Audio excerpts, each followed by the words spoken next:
ইয়া উক্তা হারুন মা কানা আবুকি ইমরাআ সাউ ওয়া মা কানাত উম্মুকি বাগিয়া। ইয়া উক্তা হারুন, হে হারুনের বোন। হারুন তিনি কে? ওর বংশের মধ্যে হারুন নামের একজন লোক ছিল, অনেক বড় মাফের আলেম এবং বিখ্যাত আল্লাহর ওলি। তাই বলছেন যে মারিয়াম, তোমার বংশের মধ্যে এমন এত বড় একজন আলেম এবং আল্লাহর ওলি ছিলেন, তুমি সেই বংশের তো মেয়ে। এই জন্য বলছেন যে ইয়া উক্তা হারুন, হারুনের বোন তুমি করলে কি? তুমি সেদিকেও কি তাকালে না? তার মর্যাদা তো তুমি নষ্ট করলে। মা হযরতে মারিয়াম আল্লাহ সুবহানাহু ওয়া তাআলার কাছে কান্না করছে আর বলছে ইয়া লাইতানি মিত্তু ক্বাবলা হাদা ওয়া কুনতু নাসিয়াম মানসিয়া। চোখের পানি ছেড়ে দিয়ে কান্না করছে, তার পাশে কেউ নাই, মানুষের ঘর বাড়ি তো দূরের কথা, এমন একটা অঞ্চলে তিনি কান্না করছেন, সেখানে মানুষের চলাচল নেই, একটা জঙ্গল। আমার বন্ধুরা সেখানে বলছেন আল্লাহ এই সন্তান ভূমিষ্ঠ হবে, আমি তো আজীবন এখানে থাকতে পারবো না, আমার অঞ্চলে যেতে হবে। লোকরা আমাকে জিজ্ঞেস করবে মারিয়াম তুমি সন্তান পেলে কোথায়? আমি কি জবাব দিব? আমি চোখ দেখাবো কি করে? আল্লাহ এই ঘটনার পূর্বে আমি যদি মরে যেতাম এটা আমার জন্য কতই না ভালো হতো। এমন সময় আল্লাহ সুবহানাহু ওয়া তাআলা হযরত জিবরাইল ফেরেশতাকে ডাক দিলেন, জিবরাইল জলদি করে চলে যাও, আমার মারিয়াম কান্না করছে, আমার সহ্য হয় না রে। জিবরাইল জলদি করে চলে যাও, আমার মারিয়ামকে গিয়ে সান্ত্বনা দাও, মারিয়াম যেন কাঁদে না, মারিয়াম যেন চিন্তা করে না, তাকে বলে দাও তোমার সাথে আমার আল্লাহ আছে। আল্লাহ থাকলে যথেষ্ট, আর কিছু লাগে বলেন? কিছুই লাগে। যেই সূরাটি আমি তেলাওয়াত করেছি এই সূরাটির নাম হচ্ছে সূরা মারিয়াম। সূরার নাম কি? সূরা মারিয়াম। এই সূরাটি নাজিল হয়েছে মক্কাতুল মুকাররমায়। এই সূরার মধ্যে আয়াতের সংখ্যা হলো ৯৮টি, রুকু হচ্ছে ৬টি। আমি গত বছর এখানে মাহফিলে এই সূরা নিয়ে আলোচনা করেছি, সূরা মারিয়াম। গত বছর আলোচনা করেছি সূরা মারিয়ামের প্রথম আয়াত থেকে ১৫ নম্বর আয়াত পর্যন্ত। ঠিক একই সূরা থেকে আজকে আলোচনা হবে ১৬ নম্বর আয়াত থেকে ৩৩ নম্বর আয়াত পর্যন্ত। আল্লাহ সুবহানাহু ওয়া তাআলা বলেন ওয়াযকুর ফিল কিতাবি মারিয়াম ইদিন তাবাযাত মিন আহলিহা মাকানান শারকিয়্যা ফাত্তাখাযাত মিন দুনিহিম হিজাবা ফাআরসালনা ইলাইহা রূহানা ফাতামাসসালা লাহা বাশারান সাওয়্যা। সকলে আওয়াজ করে বলুন সুবহানাল্লাহ। ওয়াযকুর ফিল কিতাবি মারিয়াম, হে রাসূল এই পৃথিবীর মানুষের নিকট আপনি এই কোরআনে মারিয়ামের যে ঘটনাটা উল্লেখ করা হয়েছে, মারিয়ামের সেই ঘটনাটি পৃথিবীর মানুষের সামনে আপনি বর্ণনা করুন। ওয়াযকুর আপনি বর্ণনা করুন, ফিল কিতাবে এই কিতাবে উল্লিখিত অর্থাৎ কোরআনে বর্ণিত মারিয়ামের ঘটনা আপনি মানুষের সামনে বর্ণনা করুন। কোরআনের ঘটনা হচ্ছে সত্য ঘটনা। আমরা অনেক ঘটনা শুনি কোরআনের বাহিরে, সেই ঘটনা সত্য হতে পারে মিথ্যাও হতে পারে, কিন্তু কোরআনে আল্লাহ সুবহানাহু ওয়া তাআলা শত ঘটনা নাজিল করেছেন। আল্লাহর পক্ষ থেকে যে ঘটনাগুলো নাজিল হয়েছে কোরআনে, ঘটনাগুলো হচ্ছে সত্য ঘটনা, এবং এর মধ্যে আমাদের জন্য শিক্ষণীয় বিষয় আছে বলেই আল্লাহ সুবহানাহু ওয়া তাআলা এই ঘটনাগুলো নাজিল করেছেন। এই জন্য আমাদের সকলের এই ঘটনাগুলো জানা দরকার। কি কোন ঠিক কিনা? সম্মানিত উপস্থিতি, আল্লাহ সুবহানাহু ওয়া তাআলা বলেন, হে রাসূল হযরতে মারিয়ামের ঘটনা আপনি আপনার উম্মতদের কাছে বর্ণনা করুন। ইদিন তাবাদাত মিন আহলিহা মাকানান শারকিয়্যা, যখন সে তার পরিবার বর্গ থেকে আলাদা হয়ে মাকানান শারকিয়্যা, পূর্ববর্তী একটি নির্জন স্থানে আশ্রয় নিল। ফাত্তাখাযাত মিন দুনিহিম হিজাবা, তখন সে তাদের নিকট থেকে নিজেকে আড়াল করে নিল, পর্দা টেনে নিল। ফাআরসালনা ইলাইহা রূহানা, আমি আল্লাহ তার নিকট আমার ফেরেশতা জিবরাইলকে প্রেরণ করলাম। ফাতামাসসালা লাহা বাশারান সাওয়িয়্যা, এই ফেরেশতা জিবরাইল মারিয়ামের কাছে গিয়ে মানুষের রূপ ধারণ করে সুস্থ মানুষ রূপে সে আত্মপ্রকাশ করল। মারিয়াম তিনি কে? তিনি হলেন হযরতে ইমরানের মেয়ে। মারিয়ামের মায়ের নাম হচ্ছে হান্না। এই মারিয়াম আলাইহিস সালাম তিনি ঈসা নবীর মা। সুবহানাল্লাহ বলেন। মারিয়াম আলাইহিস সালাতু ওয়াস সালামের বাবা ইমরান আলাইহিস সালাম, তার মা হান্না, এই দুইজন ব্যক্তি দেখলেন মেঘে মেঘে বেলা অনেক হয়ে গিয়েছে, কোনো সন্তানাদি তাদের হচ্ছে না। একদিন মারিয়াম আলাইহিস সালামের মা হান্না বাইতুল মাকদাসের পাশে বসা, এমন সময় তিনি দেখতে পেলেন যে একটা মা পাখি তার বাচ্চাকে আদর করছেন, সোহাগ করছেন এবং মুখে খাবার তুলে দিচ্ছেন। এমন সময় মারিয়ামের মা হান্না আল্লাহর কাছে বললেন, আল্লাহ, আমার যদি সন্তান থাকতো, এই মা পাখিটা যেমন তার শিশুকে, তার বাচ্চাকে আদর করছে, খাবার তুলে দিচ্ছে মুখে, আমার বাচ্চা থাকলে আমিও তো এরকম আদর করতাম। আল্লাহ, তুমি আমাকে একটা সন্তান দান করো। যদি তুমি আমাকে সন্তান দান করো, এই সন্তান আমি বাইতুল মাকদাসের খাদেম হিসাবে দান করে দিব। সুবহানাল্লাহ। যে বাইতুল মাকদাস মুসলমানদের পূর্বের কাবলা ছিল, কাবা ছিল, কি কারণ ঠিক কিনা? এই বাইতুল মাকদাস এটাও হযরত ইব্রাহিম আলাইহিস সালাতু ওয়াস সালাম নির্মাণ করেছেন। বাইতুল্লাহ, আল্লাহর ঘর, কাবা শরীফ, এটাও হযরত ইব্রাহিম আলাইহিস সালাতু ওয়াস সালাম নির্মাণ করেছেন। বাইতুল মাকদাস এটা জেরুজালেমে অবস্থিত, তার ১৫০০ কিলোমিটার দক্ষিণে বাইতুল্লাহ কাবা শরীফ মক্কায় অবস্থিত। বাইতুল মাকদাস তৈরি করলেন হযরত ইব্রাহিম আলাইহিস সালাম তার দ্বিতীয় ছেলে হযরত ইসহাককে নিয়ে, ইসহাক নবীকে নিয়ে। আর তার ১৫০০ কিলোমিটার দক্ষিণে বাইতুল্লাহ আল্লাহর ঘর, এটা নির্মাণ করলেন তার বড় ছেলে হযরত ইসমাঈল আলাইহিস সালাতু ওয়াস সালামকে নিয়ে। তারও আগে আদম আলাইহিস সালাতু ওয়াস সালাম এটা নির্মাণ করেছেন। তারও আগে হযরতে ফেরেশতা জিবরাইল আলাইহিস সালাতু ওয়াস সালাম এটা, এই জায়গাটা সর্বপ্রথম সৃষ্টি করার পরে তাম পৃথিবীর সৃষ্টি হলো। অনেক বিশাল ঘটনা, আমি সেদিকে যাচ্ছি না। তো বলতেছিলাম যে বাইতুল মাকদাস এটার খাদেম হিসাবে দান করে দিবে মারিয়ামের বাবা মা মান্নত করেছে যদি সন্তান হয়। এই বাইতুল মাকদাস, এখানেই মারিয়াম আলাইহিস সালাতু ওয়াস সালামের বাসা ছিল, এখানেই তাদের ঘর বাড়ি ছিল বাইতুল মাকদাসের পাশে। তো আশা করেছিল ছেলের হয়েছে মেয়ে। মেয়ে যখন হলো, যেহেতু মান্নত করেছে, সেই অনুযায়ী মারিয়াম আলাইহিস সালাতু ওয়াস সালামকে খাদেম হিসাবে দান করে দিল বাইতুল মাকদাস। এই মারিয়াম বড় হলেন, মসজিদ ঝাড়ু দিতে লাগলেন। মুসল্লিরা যখন নামাজ পড়ে মসজিদ থেকে বের হয়ে যায় বাইতুল মাকদাস থেকে, তখন তিনি মসজিদকে ঝাড়ু দেন, মসজিদকে পরিষ্কার পরিচ্ছন্ন করেন।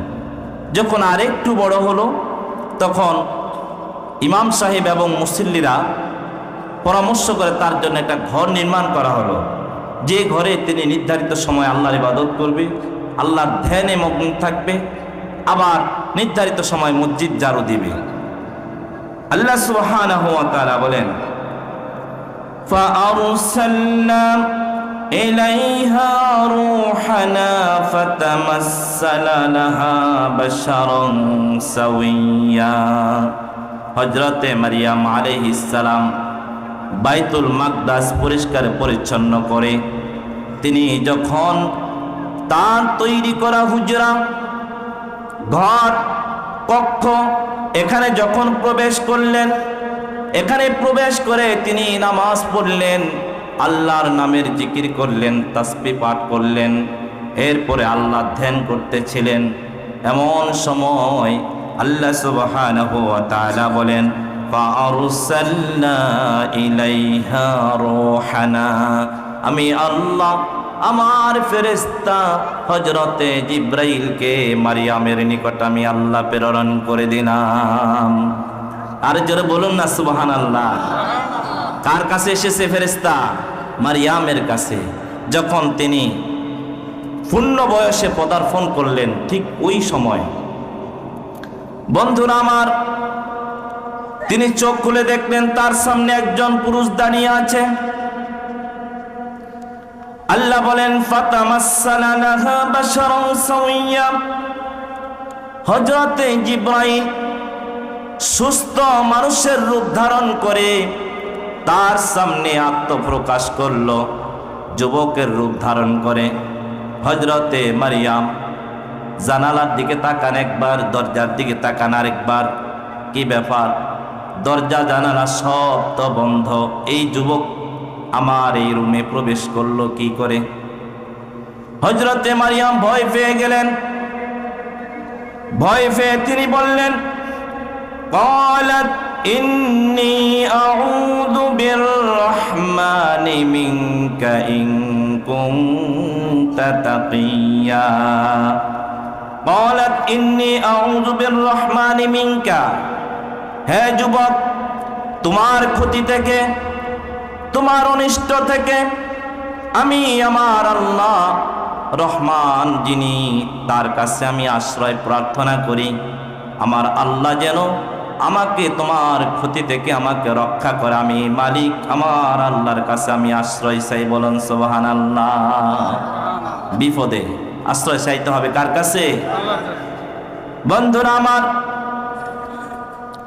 এরপরে তিনি বললেন, ইন কুনতা তাকিয়্যা, হে যুবক সাবধান, তোমার মধ্যে যদি আমার আল্লাহর ভয় থেকে থাকে তাহলে তুমি আমার কাছে আসিও না, আল্লাহকে ভয় করো। আল্লাহর ভয় যদি তোমার মধ্যে থাকে, তাকওয়া যদি থাকে, তাহলে আমার দিকে তুমি একটা কদমও বাড়াবে না। কতটুকু তাকওয়া থাকলে এই নারীর মধ্যে, আল্লাহর ভয় থাকলে কতটুকু উত্তম চরিত্রের অধিকারিণী হয়ে পড়ে এই কথা বলতে পারে যে যুবক সাবধান, আল্লাহকে ভয় করো। আল্লাহর তাকওয়া যদি তোমার মধ্যে থাকে তাহলে আমার দিকে তুমি আসিও না, আমার দিকে তুমি একটা কদম বাড়াবে না। সুবহানাল্লাহ বলেন। আমার বন্ধুরা, তাকওয়া মানে হচ্ছে আল্লাহর ভয়। গুনাহমুক্ত জীবন যাপনকে তাকওয়া বলে। আর যাদের মধ্যে তাকওয়া থাকে এদেরকে কোরআনের ভাষায় মুত্তাকিন বলা হয়। আল্লাহ সুবহানাহু ওয়া তাআলা কুরআনুল কারীমে অন্য জায়গায় বলেছেন, যে অঞ্চলের লোকদের মধ্যে আমি আল্লাহর ভয় থাকবে, যে এলাকার লোকের মধ্যে আমি আল্লাহর ভয় থাকবে, তার মানে গুনাহ থেকে দূরে থাকবে, ওই অঞ্চলের লোকদের জন্য আমি আল্লাহ সুবহানাহু ওয়া তাআলা আকাশ এবং জমিনের যত রহমতের দুয়ার আছে সব রহমতের দুয়ারগুলো আমি আল্লাহ আমার সে অঞ্চলের বান্দাদের জন্য উন্মুক্ত করে দিব। বলুন সুবহানাল্লাহ। আল্লাহ হায়াতের মধ্যে বরকত দিবে, আল্লাহ সময়ের মধ্যে বরকত দিবে, আপনার কাজের মধ্যে, চাকরির মধ্যে আল্লাহ বরকত দিবে, আপনার রিজিকের মধ্যে আল্লাহ বরকত দিবে যদি আল্লাহকে ভয় করেন। আল্লাহ সুবহানাহু ওয়া তাআলা বলেন, আমি আল্লাহকে যারা ভয় করবে ওদের জন্য আমি আল্লাহ শুধু আকাশের জন্য, শুধু আকাশের নয়, শুধু জমিনের নয়, আকাশ এবং জমিনের যত রহমতের দুয়ার আছে সব রহমতের দুয়ার আমি আল্লাহ তার জন্য খুলে দিব। যখনই আপনি বিপদে পড়বেন, আপনার সাহায্যের জন্য সেই বিপদ থেকে আপনি মুক্তি পাওয়ার জন্য একটা দরজা নয়, অনেকগুলো দরজা আল্লাহ খুলে দিবেন। যে কোনো একটা দরজা দিয়ে সেই বিপদ থেকে আপনি বেঁচে যাবেন। সুবহানাল্লাহ বলেন। যদি তাকওয়া থাকে, আল্লাহর ভয় থাকে, গুনাহমুক্ত জীবন যাপন যদি করেন। সম্মানিত ভাইয়েরা, এই হচ্ছে তাকওয়া, গুনাহমুক্ত জীবন যাপন। হযরত মারিয়াম আলাইহিস সালাম বললেন, ইন কুনতা তাকিয়া, এ যুবক, তোমার মধ্যে যদি আমার আল্লাহর ভয় থাকে তাহলে সাবধান, আমার দিকে তুমি কদম দিবে না। হযরতে জিবরাইল আলাইহিস সালাম চুপ থেকে সব কিছুই শুনলেন। এরপরে তিনি বললেন, ক্বালা ইন্নামা আনা রাসূলু রাব্বিক, হে মারিয়াম, তোমার ধারণা আমি মানুষ, তুমি তো আমাকে চেনো না। আমি পৃথিবীর কোনো মানুষ নই, আমি হলাম আল্লাহ সুবহানাহু ওয়া তাআলার ফেরেশতা হযরতে জিবরাইল, সকল ফেরেশতার সর্দার আমি। সুবহানাল্লাহ বলেন। মারিয়াম, আমি কেন এসেছি শোনো। লিআহাবা লাকি গুলামান যাকিয়া, আমি এসেছি, আমার আল্লাহ তোমার কাছে আমাকে প্রেরণ করেছেন একটা সুসংবাদ দেওয়ার জন্য।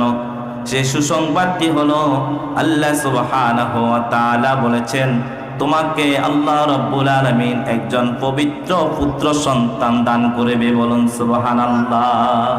কি সন্তান? পবিত্র পুত্র সন্তান। এই সুসংবাদ দেওয়ার জন্য আমি এসেছি।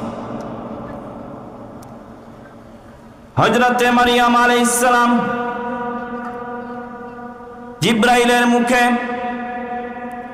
এই সুসংবাদ শোনার পরে তিনি বললেন, ক্বালাত আন্না ইয়াকুনু লি গুলামুন ওয়া লাম ইয়ামসাসনি বাশার ওয়া লাম আকু বাগিয়া।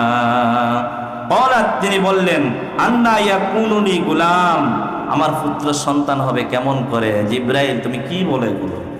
ওয়া লাম ইয়ামসাসনি বাশার, এই পৃথিবীর কোন পুরুষ আমাকে স্পর্শ করেনি, আমার বিয়ে শাদী হয়নি, সুতরাং সন্তান হবে কেমন করে?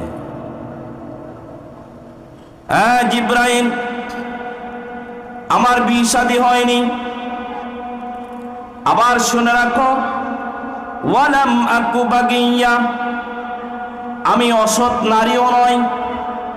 সুতরাং একজন পুরুষের স্পর্শ ছাড়া নারীদের মধ্য থেকে সন্তান হয় কি করে?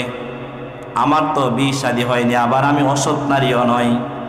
হযরতে জিবরাইল তার মুখে সব কথা শুনে বললেন, ক্বালা কাযালিক ক্বালা রাব্বুকি হুয়া আলাইয়া হাইয়ুন ওয়া লিনাজআলাহু আয়াতান লিন-নাসি ওয়া রাহমাতাম মিন্না ওয়া কানা আমরাম মাকদিয়া। ক্বালা কাযালিক, এভাবেই হবে, তুমি যেভাবে আছো এভাবেই থাকবে, বিয়ে শাদী হয়নি আর হবেও না। আল্লাহ সুবহানাহু ওয়া তাআলা স্বামীর স্পর্শ ছাড়া, কোন পুরুষের স্পর্শ ছাড়া, টাচ ছাড়া, বিনা বাবাই আল্লাহ তোমার জগৎ থেকে নবী ঈসাকে পাঠাবে। সুবহানাল্লাহ বলেন।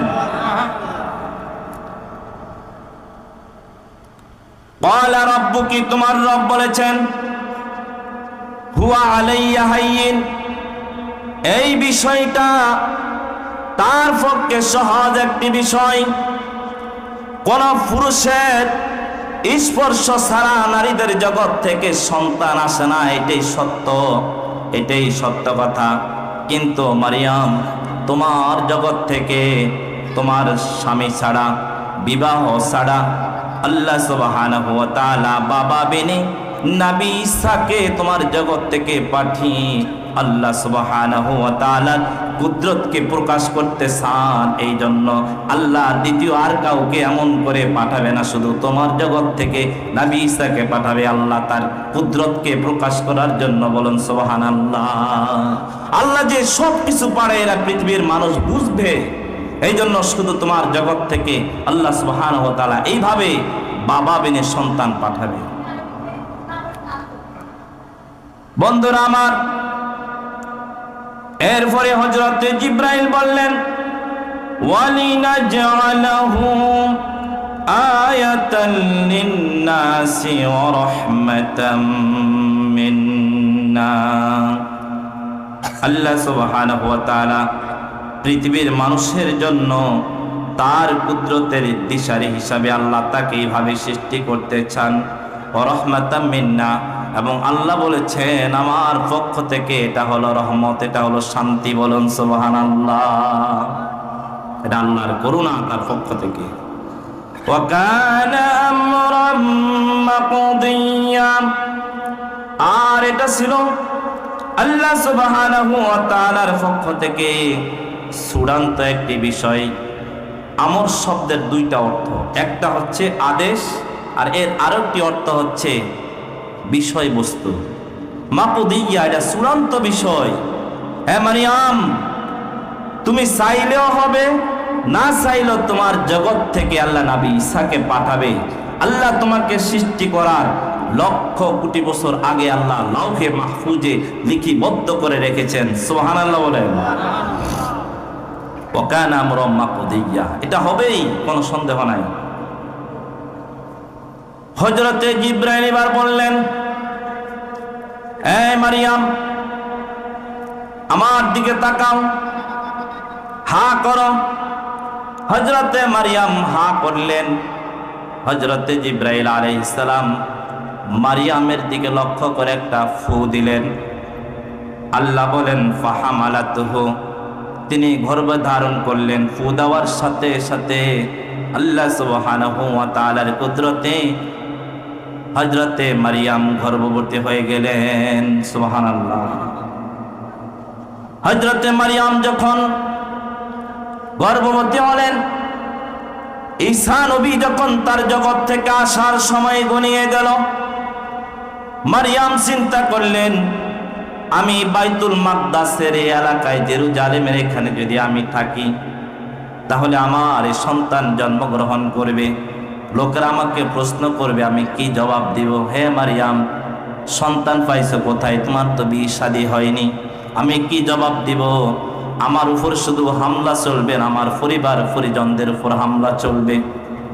এই জন্য হযরতে মারিয়াম তিনি ফান্তাবাজাত বিহি মাকানান কাসিয়া, তিনি এই অবস্থায় রাতের গভীরে জেরুজালেম থেকে বের হয়ে 10 মাইল দক্ষিণে বেতেলহাম নামক জায়গায় তিনি চলে গেলেন, নির্জন একটা এলাকায় যেখানে মানুষ বসবাস করে না, মানুষের চলাচল নেই, এমন একটা এলাকায় বাইতুল মাকদাস থেকে 10 মাইল দক্ষিণে বেতেলহাম নামক জায়গায় চলে গেলেন। এখানে যাওয়ার পরে আল্লাহ বলেন ফাজাআহাল মাখাদু ইলা জিজইন নাখলা, এখানে তিনি যাওয়ার পরে এদিক সেদিক তাকাচ্ছেন যে কোথায় আমি বসবো, কোথায় বসলে আরামে শান্তিপূর্ণভাবে আমার সন্তানটি প্রসব হবে। আল্লাহ সুবহানাহু ওয়া তাআলা তার অন্তরে ইলহাম জারি করে দিয়ে জানিয়ে দিলেন, মারিয়াম ওই যে উঁচু জায়গায় ছোট্ট একটি পাহাড়, খেজুর গাছের নিচে গিয়ে বসো। আল্লাহ বলেন ফাজাআহাল মাখাদু, প্রসব বেদনা তাকে নিয়ে গেল, নিয়ে যেতে বাধ্য করলো ইলা জিজইন নাখলা, একটা খেজুর গাছের তলদেশে। বলেন সুবহানাল্লাহ। এরপরে তিনি সেখানে বসলেন। এই খেজুর গাছের নিচে বসে তিনি এবার কান্না করতে লাগলেন। তিনি বললেন ক্বালাত ইয়া লাইতানি মিততু ক্বাবলা হাদা ওয়া কুনতু নাসিয়াম মানসিয়া, তিনি কেঁদে কেঁদে বললেন ইয়া লাইতানি, হায় আফসোস, মৃত্যু ক্বাবলা হাদা, এই ঘটনার পূর্বে যদি আমি মরে যেতাম কতই না ভালো হতো। ওয়া কুনতু নাসিয়াম মানসিয়া, তাহলে পৃথিবীর মানুষ আমাকে ভুলে যেত। মারিয়াম নামের একটা মেয়ে আছে, কিছুদিন আলোচনা চলতো, তারপরে সবাই ভুলে যেত। এটাই দুনিয়ার নিয়ম। বন্ধুরা আমার, আপনারা যারা এখানে উপস্থিত রয়েছেন আপনাদের অনেকের দাদা দাদি নেই, নানা নানি নেই, এমনকি বাবা মাও নেই, ঠিক কিনা বলেন? কেউ যদি ইন্তেকাল করে, আত্মীয় হোক বা অনাত্মীয় হোক, কিছুদিন আলোচনা চলে, তারপরে বন্ধুরা আমার এক পর্যায়ে মানুষ তাকে ভুলে যায়। এটাই দুনিয়ার নিয়ম, এটাই রীতি, ঠিক কিনা বলেন? হযরতে মারিয়াম আল্লাহ সুবহানাহু ওয়া তাআলার কাছে কান্না করছে আর বলছে, ইয়া লাইতানি মিত্তু ক্বাবলা হাদা ওয়া কুনতু নাসিয়াম মানসিয়া। চোখের পানি ছেড়ে দিয়ে কান্না করছে, তার পাশে কেউ নাই, মানুষের ঘর বাড়ি তো দূরের কথা, এমন একটা অঞ্চলে তিনি কান্না করছেন, সেখানে মানুষের চলাচল নেই, একটা জঙ্গল। আমার বন্ধুরা সেখানে বলছেন, আল্লাহ এই সন্তান ভূমিষ্ঠ হবে, আমি তো আজীবন এখানে থাকতে পারবো না, আমার অঞ্চলে যেতে হবে। লোকরা আমাকে জিজ্ঞেস করবে, মারিয়াম তুমি সন্তান পেলে কোথায়? আমি কি জবাব দিব? আমি চোখ দেখাবো কি করে? আল্লাহ এই ঘটনার পূর্বে আমি যদি মরে যেতাম, এটা আমার জন্য কতই না ভালো হতো। এমন সময় আল্লাহ সুবহানাহু ওয়া তাআলা হযরত জিবরাইল ফেরেশতাকে ডাক দিলেন, জিবরাইল জলদি করে চলে যাও, আমার মারিয়াম কান্না করছে, আমার সহ্য হয় না রে।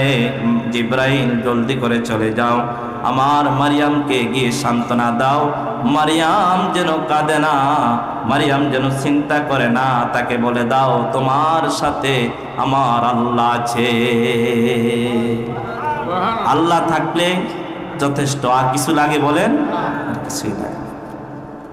জিবরাইল চলে আসলেন, ফানাদাহা মিন তাহতিহা।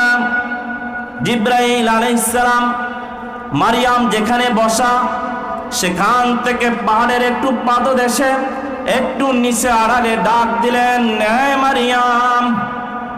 মারিয়াম বলে ডাক দিলেন, ডাক দিয়া বললেন, আল্লাহ তাহজানি, চিন্তা করো না মারিয়াম, তোমার সম্মান আরশের মালিক আমার আল্লাহ রক্ষা করবে। মারিয়াম রে কেঁদো না, আল্লাহ বলেছেন যেন তুমি কেঁদো না, আল্লাহর সহ্য হয় না তোমার কাঁদা। قد جعل ربك تحتك سريا, তোমার রব তোমার জন্য তোমার ফাঁস দিয়ে একটু নিচে আল্লাহ একটা ঝর্ণার ব্যবস্থা করেছেন। ও মারিয়াম তুমি যদি বলো পানি প্রবাহমান হও, তখন পানি প্রবাহিত হতে থাকবে। তুমি যদি বলো পানি বন্ধ হয়ে যাও, তখন সেই ঝর্ণা বন্ধ হয়ে যাবে, তোমার কথাই চলবে। মারিয়াম, যে আল্লাহ তোমার জন্য যেখানে কোনো পানির ব্যবস্থা নেই, যে আল্লাহ তোমার পাশ দিয়ে একটু নিচে পাহাড়ের তলদেশ থেকে পানির ঝর্ণা ব্যবস্থা করতে পারেন, মারিয়াম ওই আল্লাহ তোমার সম্মানকে রক্ষা করবেন, তুমি চিন্তা করো না।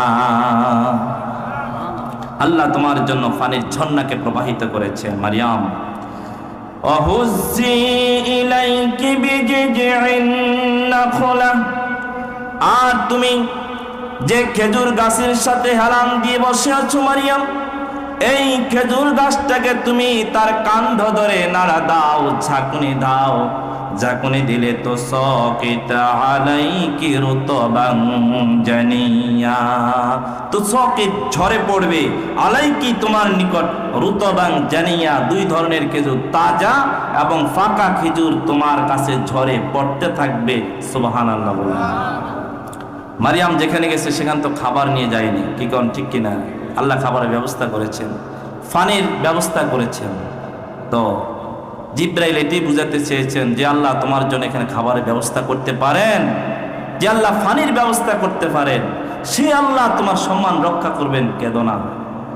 এবার হযরত জিবরাইল বললেন, ফাকুলি ওয়াশরাবি ওয়া ক্বাররি আইনা, এ মারিয়াম আল্লাহ তোমার জন্য খেজুর গাছ থেকে যে খেজুরের ব্যবস্থা করেছেন, মারিয়াম এই খেজুর তুমি খাও, ওয়াশরাবি ঝর্ণা থেকে তুমি পানি পান করো, অকর্রি আইনা, আর আল্লাহ তোমাকে যে সন্তান দান করেছেন মারিয়াম, ওই সন্তানের দিকে তাকাও, তোমার চক্ষুকে শীতল করে নাও।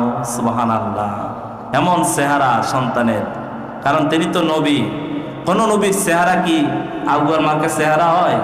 হ্যাঁ, আমাদের সমাজে কত ধরনের মানুষ, কি কোন ঠিক কিনা, কেউ কালো, কেউ সাদা, হ্যাঁ, তারপরে কেউ আছে আবু বকর মার্কার চেহারা। হ্যাঁ, কিন্তু যত নবী আল্লাহ প্রেরণ করেছেন এই পৃথিবীতে, সকল নবী আল্লাহ সুবহানাহু ওয়া তাআলা সুন্দর রূপ ধারণ করে, আল্লাহ সুবহানাহু ওয়া তাআলা সুন্দর গঠনে আল্লাহ তাদেরকে সৃষ্টি করেছেন। সুবহানাল্লাহ বলেন।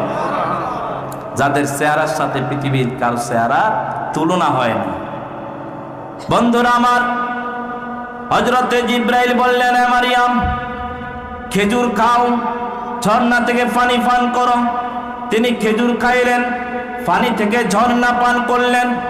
ঝর্ণা থেকে পানি পান করার পরে আল্লাহ সুবহানাহু ওয়া তাআলার কুদরতে ইতিমধ্যে তার সন্তান ভূমিষ্ঠ হয়ে গেল। ঈসা নবী তার মায়ের জগৎ থেকে দুনিয়ার জগতে চলে আসলেন। বলুন সুবহানাল্লাহ। সম্মানিত উপস্থিতি, যারা গর্ভধারণী মায়েরা, তাদেরকে আপনারা খেজুর খাওয়াবেন, ঝর্ণার পানি খাওয়ানোর চেষ্টা করবেন, তাহলে ইজি ডেলিভারি হওয়ার সম্ভাবনা থাকে। আর আরেকটা কাজ করবেন, তাদেরকে একটু বেশি বেশি পানি পান করাবেন, আনার ফল খাওয়াবেন, কারণ রক্তের স্বল্পতা থাকলে এগুলো পূরণ করে। আর হোমিও লাইনে আরেকটা ওষুধ আছে। আমি যেহেতু হোমিও একজন ডাক্তার, আমি 4 বছর DSMS করেছি।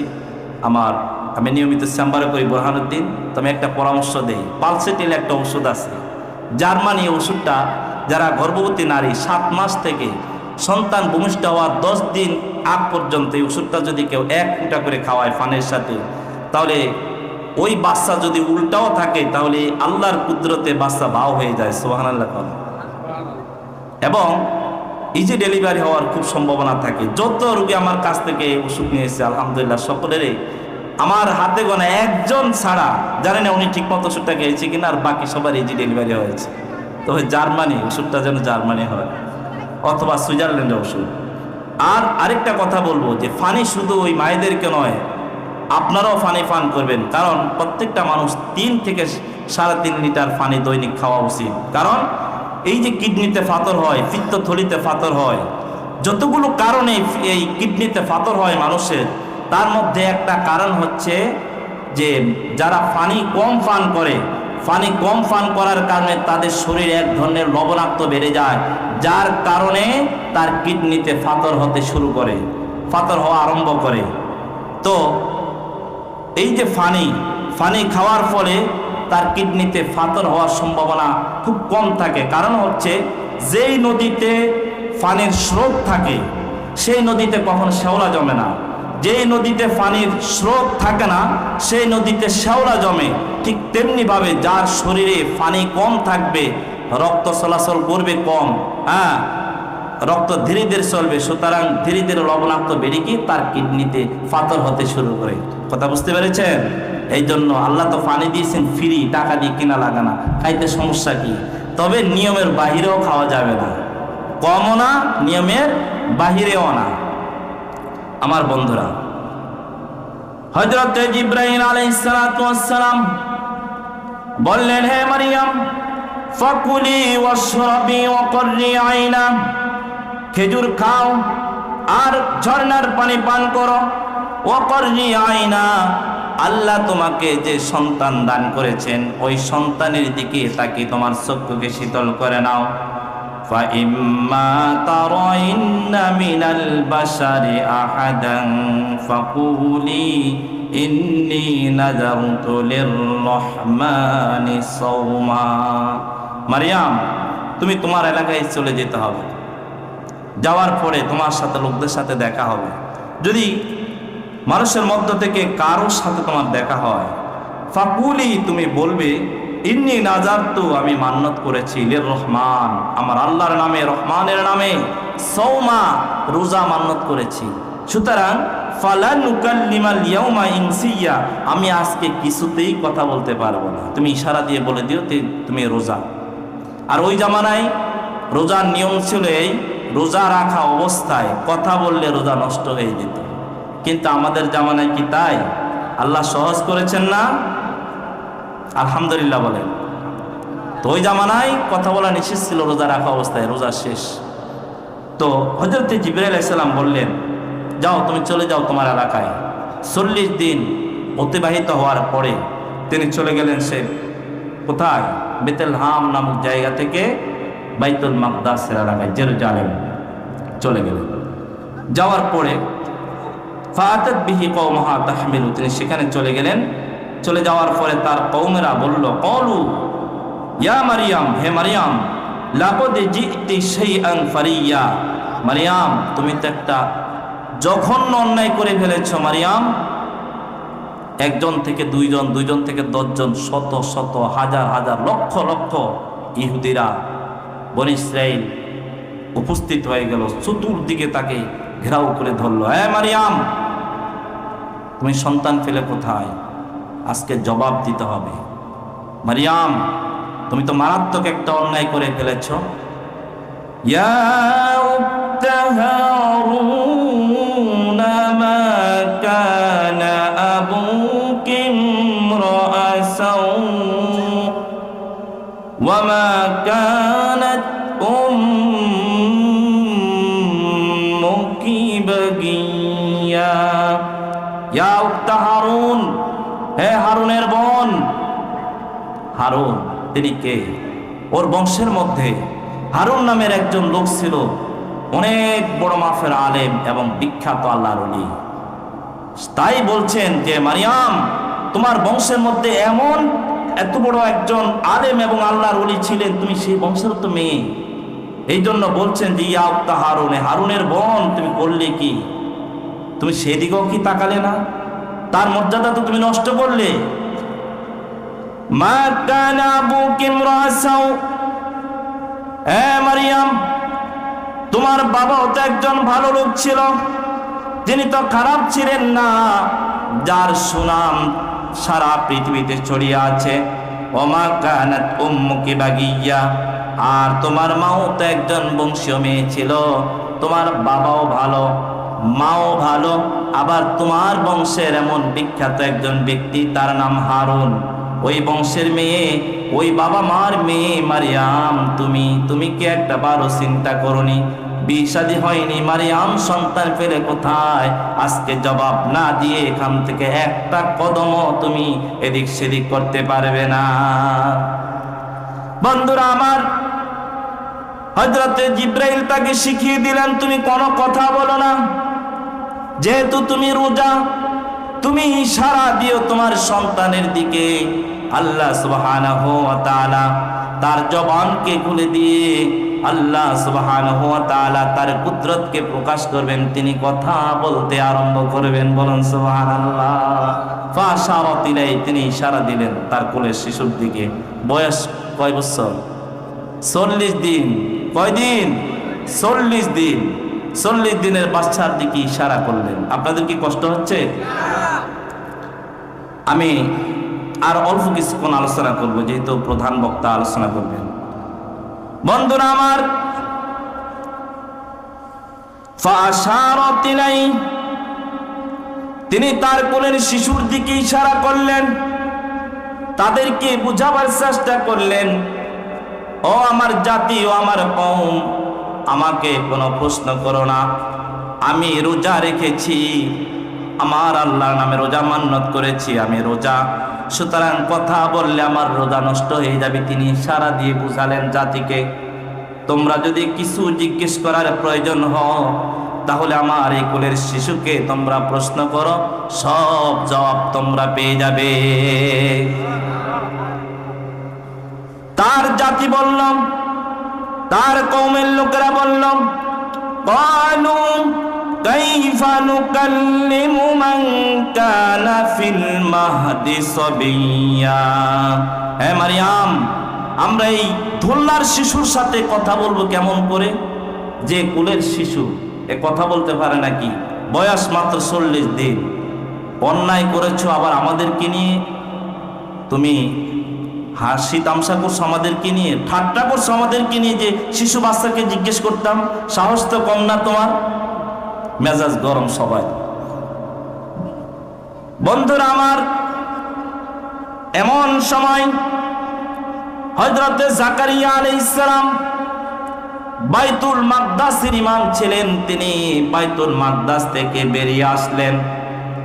বের হয়ে তিনি ওই শিশুকে জিজ্ঞেস করলেন, হে শিশু, তোমার কাছে আল্লাহ সুবহানাহু ওয়া তাআলার কোনো বাণী যদি পৌঁছে থাকে, ও শিশু, আমি বাইতুল মাকদাসের ইমাম, হাজার হাজার মুসল্লি আমার দাঁড়িয়ে আছে, সকলের সামনে তুমি কথা বলতে আরম্ভ করে দাও।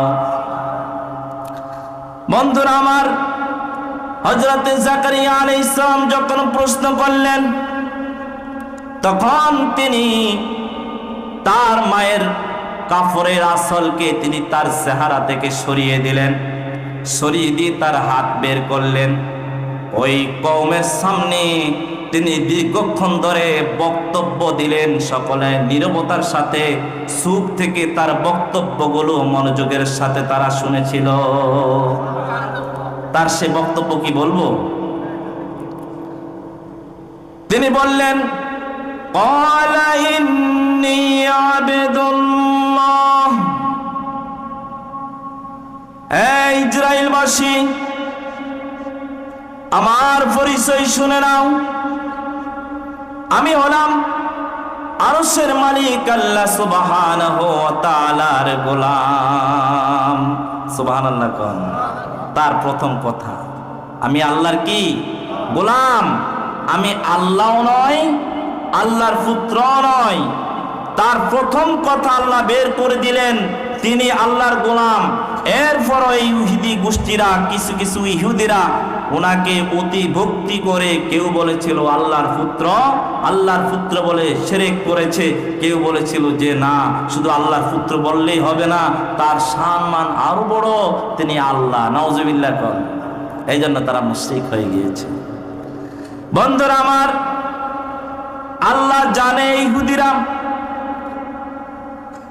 তার 40 দিন বয়সের বাচ্চার কথা শুনে তারা অবাক হবে, আশ্চর্য হবে। সম্মান করতে করতে তারা আল্লাহর চেয়ারে বসিয়ে দিবে নবী ঈসাকে।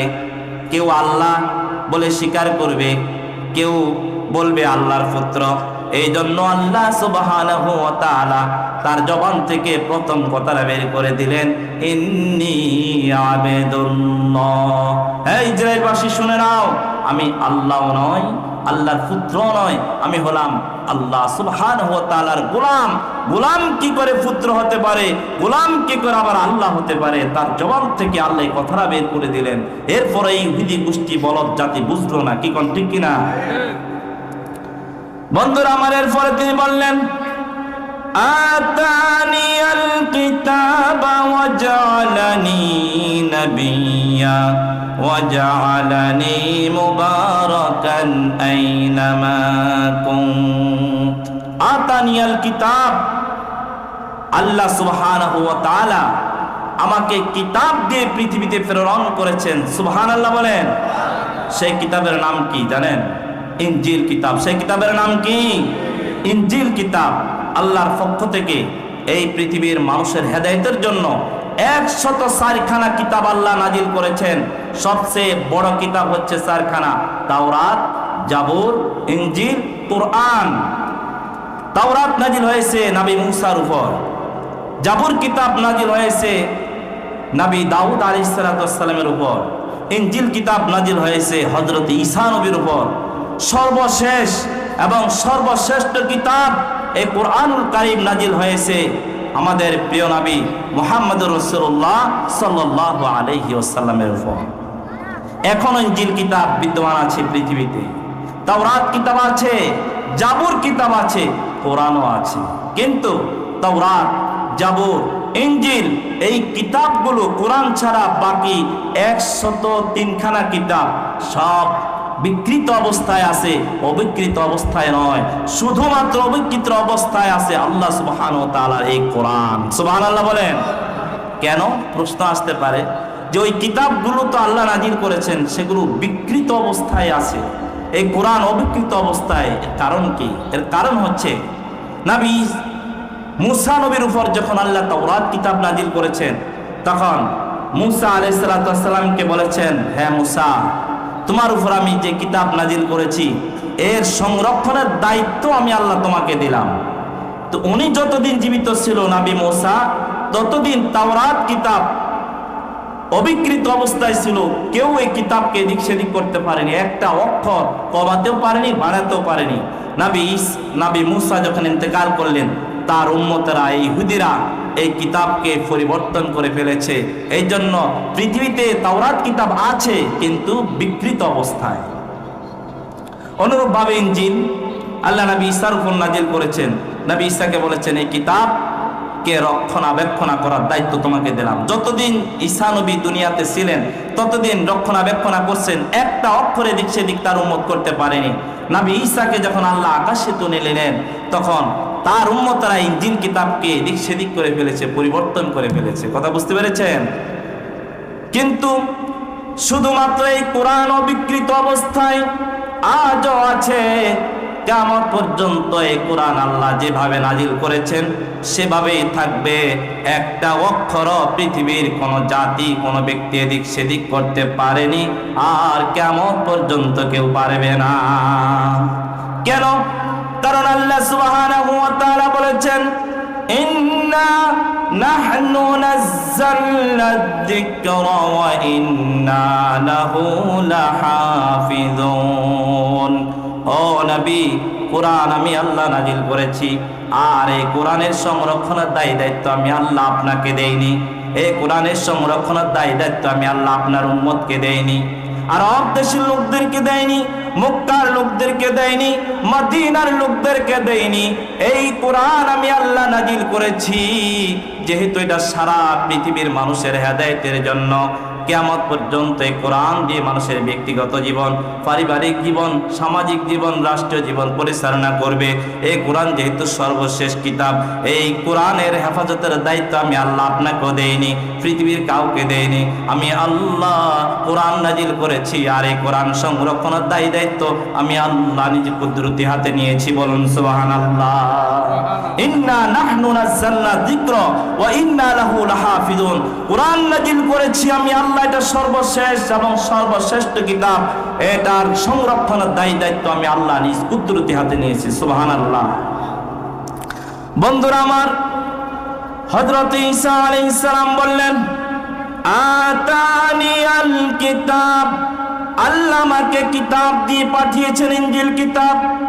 ওয়াজআলানি নাবিয়্যা, আল্লাহ সুবহানাহু ওয়া তাআলা আমাকে শুধু কিতাবই দেননি, আমাকে নবী এবং রাসূল করে পৃথিবীতে পাঠিয়েছেন। সুবহানাল্লাহ।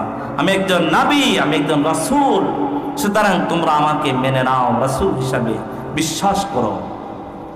বন্ধুরা আমার, এরপরে তিনি বললেন, ওয়াজআলানি মুবারাকান আইনামা কুনতু। ও আমার জাতি, শুনে নাও, আমি যেখানেই থাকি না কেন, আসমানে থাকি আর জমিনে থাকি, যেখানে থাকি না কেন, আল্লাহ সুবহানাহু ওয়া তাআলার বরকত আমার জন্য নাজিল হবে। সুবহানাল্লাহ। ওয়া আওসানি বিস-সালাহ ওয়াজ-যাকাতি মা দুমতু হাইয়্যা। ও আমার জাতি, শোনো, আমি যতদিন জীবিত থাকব ততদিন আল্লাহর নির্দেশ আমি যেন নামাজ আদায় করি, আমি যেন যাকাত দেই। কতদিন? মা দুমতু হাইয়্যা, যতদিন জীবিত থাকব ততদিন আল্লাহ সুবহানাহু ওয়া তাআলা এই নির্দেশ আমি যেন নামাজ আদায় করি। নামাজ প্রত্যেক নবীদের উপর ফরজ ছিল, প্রত্যেক নবীদের উম্মতদের জন্য নামাজ ফরজ ছিল, শুধু আমাদের জন্য নয়। নামাজ পড়লে তাহলে লাভ কি? ইন্নাস সালাতা তানহা আনিল ফাহশাই ওয়াল মুনকার, সকল ধরনের অন্যায় থেকে, অশ্লীলতা থেকে, ফাহশা থেকে এই নামাজ মানুষকে দূরে রাখে, এটা আল্লাহ বলেছেন। আমাদের নামাজ আমাদেরকে অন্যায় থেকে দূরে রাখে না। কেন? নামাজ পড়ি, মসজিদ থেকে বের হয়ে যাওয়ার সময় কাঁচামরিচ পকেটে লয় মানুষের, অথচ অন্যের ক্ষেত থেকে কাঁচামরিচ লইয়া পকেটে লইয়া আরেকজন দেখলে কি ব্যাপার, আপনি এর ক্ষেত কি আপনার কর না, তো কাঁচামরিচ পকেটে লইলেন কেন? এইমাত্র নামাজ পড়ে আসতেন, কারে কইও না আমার এই বাল বাচ্চা খাইবে, একটু এবার মরিচ করে নেই তো, তাহলে অন্যায় থেকে কি নামাজ বিড়ালো? কেন? ওই যে নামাজে যা শুনি ইমামের মুখে আর যা নিজে পড়ি না, অর্থ জানে না। যদি জানতাম যে ওয়াইলুল লিল মুতাফফিফিন, ইমাম সাহেব পড়তেছে প্রতিদিন যে ধ্বংস অনিবার্য, যারা মুতাফফিফিন, যারা ঠকবাজ, নেওয়ার সময় ঠিকভাবে নেয়, দেওয়ার সময় মাফে কম দেয়, এই সমস্ত লোকদের জন্য ধ্বংস অনিবার্য। যদি এই লোকটা নামাজে অর্থ বুঝতো তাহলে সে কি ওজনে কম দিত কখনো?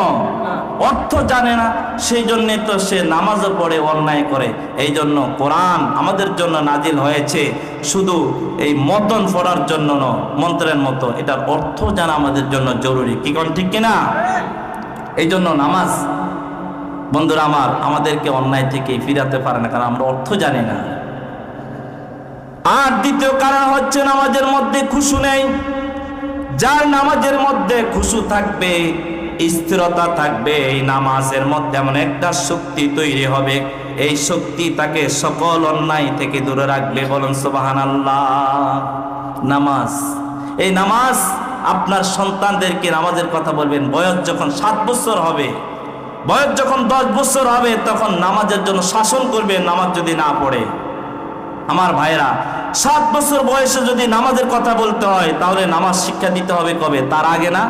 যদি তার আগে নামাজ শিক্ষা না দেন আপনার সন্তানকে, 7 বছর বয়সে যদি আপনি নামাজের কথা বলেন, তাহলে সে বলবে বাবা নামাজ কি আবার? তো নামাজ কি প্রশ্ন যেন না করতে পারে, যেন আগেই নামাজ শিক্ষা দিতে হবে। কিন্তু আপনারা কষ্ট করে শিখাতে হবে না। এই মাদ্রাসায় যদি আপনাদের সন্তানকে দেন, ওনারাই আপনাদের কাজটা করে দিবে, নামাজ শিখাবে, নামাজের মাসলা মাসাইল শিখাবে। এই জন্য নুরানি মাদ্রাসা, হাফিজি মাদ্রাসা যদি সন্তানকে দেন, ওরা এমন একটা ইমানের ভ্যাকসিন ঢুকিয়ে দিবে আপনার সন্তানের শরীরে, হৃদয়ের মধ্যে। ওই যে বাচ্চাদেরকে সরকারিভাবে ভ্যাকসিন দেয় না, এই ভ্যাকসিন দেওয়ার ফলে কি হয়, কেন দেয়? যেন এই বাচ্চার ভবিষ্যতে যেন ক্যান্সার না হয়, ভবিষ্যতে যেন তার প্যারালাইসিস না হয়, ভবিষ্যতে যেন তার টাইফয়েড না হয়, ভবিষ্যতে যেন সে এই নিউমোনিয়ায় সে যেন আক্রান্ত না হয়। সেই জন্যেই তো সরকারিভাবে ভ্যাকসিন দেওয়া হয়। এই যে টাইফয়েডের ভ্যাকসিন দেওয়া হয় সরকারিভাবে, আর যদি আপনি কিনতে যান 10 থেকে 15,000 টাকা লাগবে একটা ভ্যাকসিন, কিন্তু সরকার ফ্রি দিচ্ছে। এটা খুব গুরুত্বপূর্ণ। সেই জন্যে আপনি হয়তো গরিব হওয়ার কারণে আপনার সন্তানকে ভ্যাকসিন দিতে পারবেন না, যার জন্য সরকার ফ্রি দিচ্ছে, এটা গুরুত্বপূর্ণ বিষয়। কিন্তু এই মাদ্রাসায় যদি ভর্তি করেন আপনার সন্তানকে, ইমানের ভ্যাকসিন দিবে, সে কখনো আর বেঈমান হবে না, নাস্তিক হবে না। সুবহানাল্লাহ বলেন।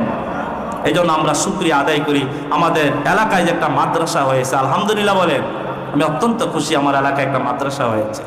আমরা যখন নুরানি পড়েছি, এই অঞ্চলের আরো অনেক ভাইরা আমরা একসাথে যাইতাম সেই বহুদূর।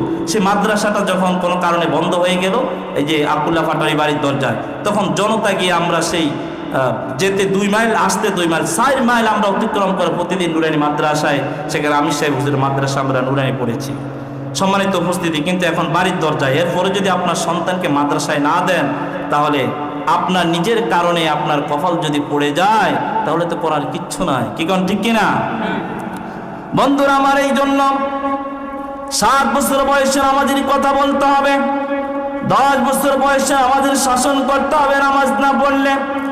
আর এই সন্তানকে যদি আপনি 7 বছর বয়সের সময় যদি নামাজের কথা বলেন, 10 বছর বয়সে যদি আপনি শাসন করেন নামাজের জন্য, এই সন্তান আমার আল্লাহকে ভুলবে না। আর আল্লাহকে যে ব্যক্তি ভুলে না, সে বাবা মাকেও ভুলে না। সন্তান বিয়ে শাদী করলে আর বাবা মার খবর থাকে না, বাবা মা কি অবস্থা আছে খোঁজ খবর নাই কোনো। বন্ধুরা আমার, কেন? ওই যে সন্তানকে আপনি আল্লাহর সাথে পরিচয় করিয়ে দেননি, সেই জন্য এই সন্তান এখন আপনার পরিচয় ভুলে গেছে অল্প সময়ে। কথা বুঝতে পেরেছেন? এই জন্য 7 বছর বয়সে নামাজের কথা বলতে হবে, 10 বছর বয়সে নামাজের জন্য প্রহার করতে হবে। যদি নামাজ না পড়ে, ওয়াজ যদি শুধু শুনেন আর যদি আমল না করেন, কি কাজে আসবে? ওনারা হাজার হাজার টাকা ব্যয় করে এত সুন্দর একটা প্যান্ডেল তৈরি করেছে, উচিত ছিল এলাকার সকলে এসে কোরআনের আলোচনা শোনা। কি কোন ঠিক কিনা? সম্মানিত উপস্থিতি, আল্লাহ পাক সবাইকে বুঝদান করে বলি আমিন। বন্ধুরা আমার, বলতেছিলাম হযরতে ঈসা নবী তার মায়ের কোলে থাকা অবস্থায় তিনি বললেন, ওয়াসানি বিসসালাহ, ও আমার জাতি, ও আমার কওম, আল্লাহ সুবহানাহু ওয়া তাআলার পক্ষ থেকে নির্দেশ, আমি যেন নামাজ আদায় করি। ওয়াজ যাকাতি, আমি যেন যাকাত দেই। যাকাত দিলে ধনীরা ধনীয়ে থাকে আর গরিবেরা ধীরে ধীরে ধনী হয়।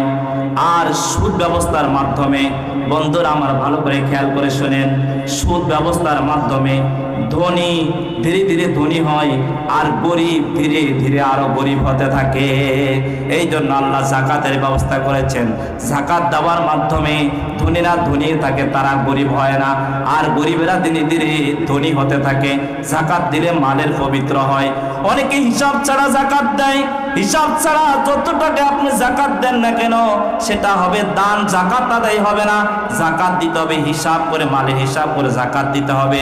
এবং কাদেরকে আপনি যাকাত দিবেন সেই কথা আল্লাহ কোরআনে উল্লেখ করেছেন। যাকাতের 8টা খাত রয়েছে।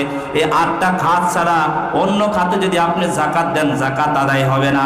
এই জন্য যাদের উপর যাকাত ফরজ হয়েছে আলেমদের সাথে যোগাযোগ করবেন। এই যাকাতের টাকা কখন দিতে হবে, কত টাকা হইলে যাকাত দিতে হবে, কাদেরকে দিতে হবে, আমার বন্ধুরা এই বিষয়গুলো আলেমদের কাছ থেকে জেনে নেবেন।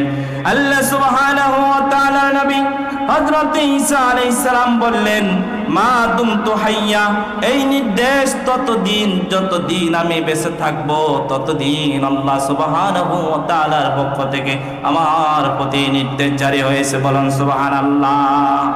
এরপরে তিনি বললেন, ওয়া বাররাম বিওয়ালিদাতি ওয়া লাম ইয়াজআলনি জাব্বারান শাকিয়্যা।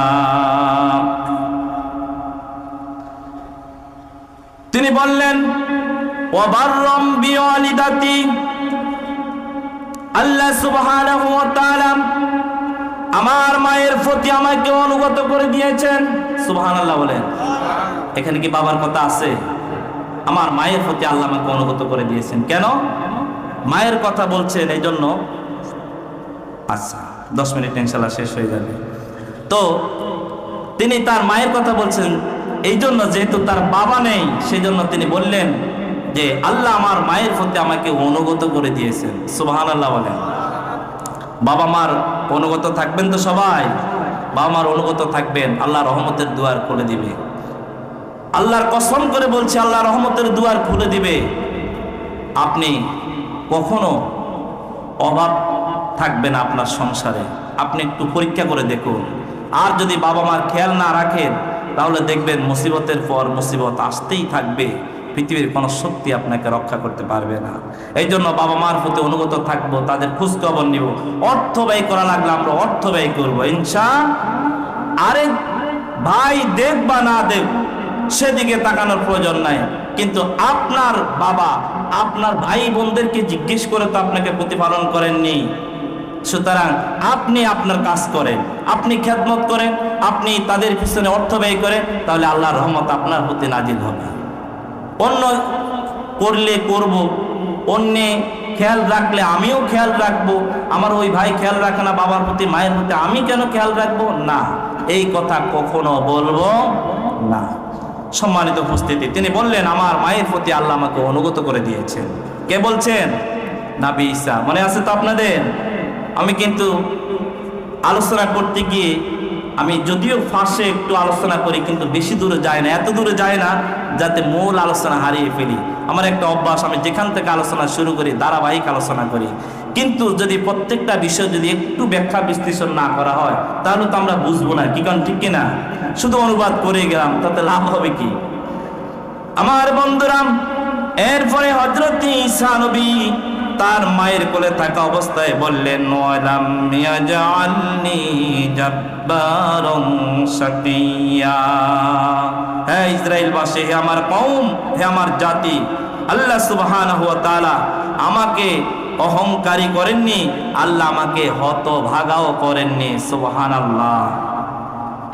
অহংকারের একটা অনেক ব্যাখ্যা আছে কিন্তু সময় সংকীর্ণ, আমি সেদিকে যাব না। এরপরে তিনি বললেন সর্বশেষ যে কথাটি, ওয়াসসালামু আলাইয়া ইয়াউমা উলিদতু ওয়া ইয়াউমা আমুতু ওয়া ইয়াউমা উবআসু হাইয়া। তিনি বললেন ওয়াসসালামু, শান্তি আমার প্রতি, ওয়াসসালামু আল্লাহর শান্তি, আলাইয়া আমার উপর, ইয়াউমা উলিদতু যেদিন আমি জন্মগ্রহণ করেছি সেদিন আল্লাহর শান্তি আমার উপর নাজিল হয়েছে, ওয়া ইয়াউমা আমুতু আর যেদিন আমি মৃত্যুবরণ করব সেদিন আল্লাহর শান্তি আমার উপর নাজিল হবে। ওয়া ইয়াউমা উবাসু হাইয়া, যেদিন আমি আল্লাহর আদালতে উঠে দাঁড়াবো কিয়ামতের দিন, সেদিন আমার আল্লাহর শান্তি আমার উপর নাজিল হতে থাকবে। সুবহানাল্লাহ। কয়টা সময়ের কথা বললেন? তিনটা সময়ের কথা। জন্মের সময় শান্তি, মৃত্যুর সময় শান্তি, যেদিন হাসর ময়দান আমি উঠবো সেদিনও আমার উপর মাওলার পক্ষ থেকে শান্তি। সুবহানাল্লাহ বলেন। এই তিনটা সময় মানুষের বিপদ বেশি। জন্মের সময় বিপদ, মৃত্যুর সময় আরো বড় বিপদ, পুনরুত্থানের দিন যেদিন হাসর ময়দান উঠবে সেদিন বিপদের তো আর শেষ নাই। কি কোন ঠিক কিনা?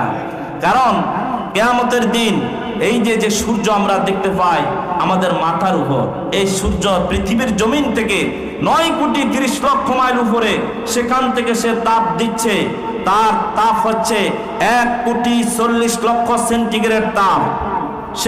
সেই দেশ থেকে সে তাপ দিচ্ছে আস্তে আস্তে, ওজোন স্তর শোষণ করে আমাদের এদিকে পর্যন্ত আসে, সহ্য যেন করতে পারি সেই পরিমাণ তাপ এসে পৌঁছে যায়। সুবহানাল্লাহ বলেন।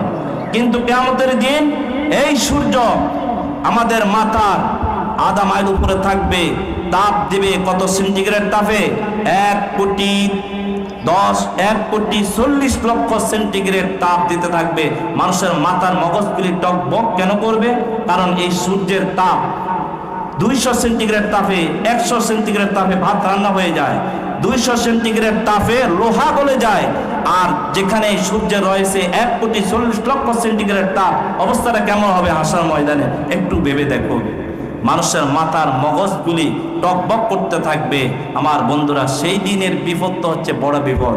নবী ঈসা আলাইহিস সালাম বললেন সেই দিন আল্লাহর শান্তি আমার উপর নাজিল হবে, আরশের নিচে আল্লাহ আমাকে ছায়া দিবে, সুতরাং আমার কোনো চিন্তা নাই। সাদাকাল্লাহুল আযীম ওয়া সাদাকা রাসূলুহুন নাবিয়্যুল কারীম ওয়া নাহনু আলা যালিকা মিনাশ শাহিদিন। ربنا تقبل منا إنك أنت السميع العليم।